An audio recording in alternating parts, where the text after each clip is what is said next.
Hello, everyone. This is Lady K under Lady Katrina Ministries. Um, this is something that I'm going to start doing. This will be phase one or series one. The life of Lady K. There's some things that have transpired within the last couple of years, and I was told that I needed to write a book. Well, I'm not a book person. But with all this technology that they have now, I decided that I'll do a blog. And on this blog, you'll see a lot, you'll hear a lot, and you'll be like, what? But it's real. And we are overcome by our testimonies. We help others deal with things that they don't want to talk about, they don't want to express.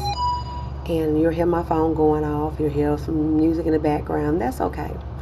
I just want to start this blog. It will be weekly. I won't be coming on here every day. That's just too much. But I will be doing it once a week. I don't know what day I'll be doing it on, but I will be doing it once a week. And hopefully it will help someone. So, here we go.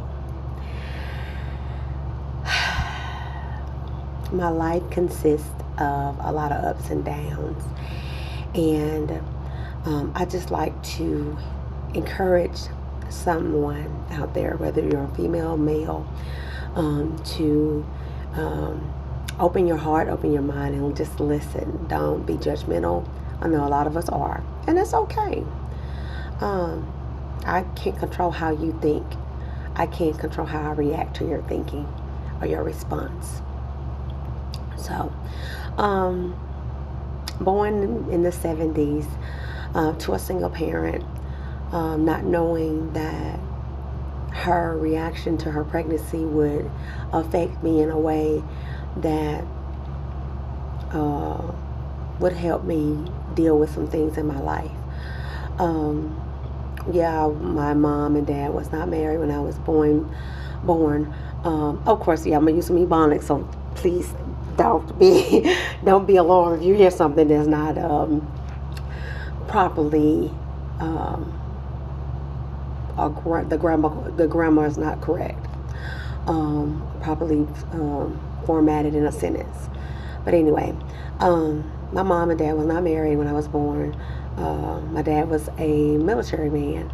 My mom was a hardworking, independent young lady, very quiet from what I seen on my end. Other people say different, but my mom, she never said a lot. She carried herself as a very mean person, even though she was very kind-hearted and never said much. Very little I know about my mom's history. Yes, my mom was in my life, all my life actually, until she expired in 1995. My dad died in 1998. In the midst of all that, prior to that, let me back up a little further. Prior to that, there was some molestation that took place. I think I was around the age of maybe 7 to 9. It wasn't any type of like penile penetration, but it was fondling, quote unquote, by a relative. I will not disclose their names. That's not the issue here. The issue is about how I responded to all of this. No one never knew until now. I did tell some people just to encourage them that it's not the end of the road. But that particular thing led to me being exposed to sexual encounters, and it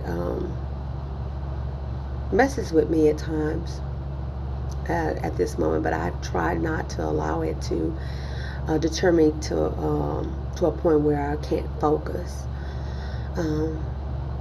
Moving along, of course, I was the unpopular child, which is normal in society. You get picked on a lot. As I was growing up in the northwest portion of Louisiana, um, I was picked on a lot. Very quiet. I never kind of socialized a lot with a lot of people. But they did pick fun. I kept myself away from those type of people because I wasn't a fighter.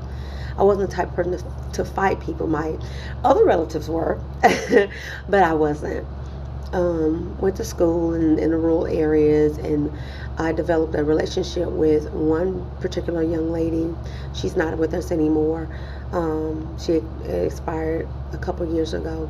But as we grew up, we had a great bond. And we grew up as, what we call shooting marble ages or diaper ages. From babies up, we've been best friends. And I moved from the rural area of the northern part of Louisiana to the somewhat couple miles down the road, and we became best friends again, and we did a lot of stuff together. Started dating in teenage years, and of course, as a teenager, you're always told to not encounter with sexual activities. Because my other relatives had gotten pregnant at a younger age, and my mom just strictly said, you better not get pregnant. What I want you to do is promise me that you would finish high school before you develop the itch for a baby. And by my mom being so independent and strong-minded, and in the process of all this, my mom was sick. She had radical breast cancer, and I did not know until I got older that my mom was given the life sentence. Well, I should say death sentence. The death sentence of 3 days after her surgery. My mom, she was diagnosed with breast cancer, radical breast cancer. They did emergency surgery on her. Well, not emergency surgery, but major surgery on her, and gave her 3 days to live after they did the surgery. And me being 14, didn't realize what was going on because I was just, trying to find myself in that age bracket. They kept me away from my mom, didn't tell me because they were trying to protect me, and my family is still like that. Even at the age that I am now, they're still very protective of me. But my mom told me as she went through remission that she wanted me to be a strong, independent black woman. She evidently knew that her days weren't long on this earth, so she drove me. And when I say drove, I mean literally put her foot in my back. Not literally, but she mentally put her foot in my back to make sure that I accomplished what I needed to accomplish while she was still here on earth. And got a job early in life, and of course as a teenager I was encountering some sexual activities, and thank God I didn't get pregnant, but I did have some sexual activities at an early age, and then encountered my high school sweetheart, which I married, and I married him later on, but that was my high school sweetheart throughout my high school years, and got pregnant at the very end of my high school year, and I had a miscarriage, and no one knew. And now so that would have been my little girl, firstborn, and but unfortunately I didn't carry the term, and no one knew about this but me and the person that I had the baby with. And of course the kids know that we have now about it, but I never told anyone about that. But as I graduated from high school, we separated, and I got with someone else and had my first baby while I was in college. And I finished college and had some encounters with that situation where some domestic violence was involved in that. And people, be very cautious with domestic violence, because I could have easily been killed with that. But I have grace and mercy and angels and spiritual high beings covering me throughout that situation, because I was very green when it came down to learning how to be an adult, because by then my mom was back in her final stages of life, where the cancer had came back, and she was now in the process of transitioning, and had my little boy. He's a grown man now, and thank God for him, because he's very, very smart. He's very independent, and he's just, I'll talk about him another time.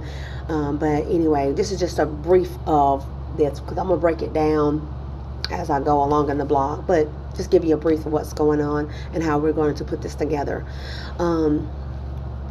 He was born, and then my mom died, and then a couple years later I decided that I didn't want him to be by himself, because I'm the only child. And so me decided I was going to have another child, and with the current person I was with, and of course that happened, and I had a child in 98. In the process of that, my dad died. And then of course throughout the years I dealt with a lot of death. I dealt with a lot of dealing with the molestation. I dealt with dealing with the bullying, the domestic violence, in and out of relationships, in and out of marriages.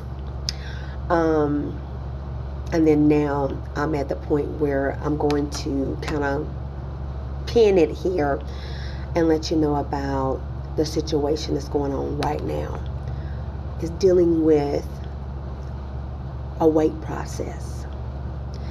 And I'm going to title this the series of Wait to Exhale. Wait to exhale. Because a lot of times we're such in a rush to get things done. We're such in a rush to move to the next chapter that we don't take time out to process the assignment, or process the goal in the wait. And I'm not going to throw scripture at you, because I just don't do that. I mean, if scriptures come, they come. But I think more reality needs to be spoken, because you need to know why. You need to know the reasons, and you need to learn from somebody else's testimony, because it'll help you deal with life. I'll be back next week to break things down, but I said all of that to bring you to the right now, which is the wait to exhale. And right now I'm in a wait process. A lot of things have taken place. A lot of things have transpired within the last 2 years, and I'm in the wait. Yeah, I'm in the wait. I'm in the waiting to exhale, but it's a wait to exhale. I hope that you tune in each week as I post the blogs, and I'll talk with you next week. Until then, please follow the link, subscribe, like, share, comment. If you have questions, put your questions down there. I'll answer them for you. I'm very transparent, and I don't mind. So wherever the link is, follow the link. And hopefully my son will make me some music so that I can do some major stuff with it. But until then, you'll be blessed. Peaches.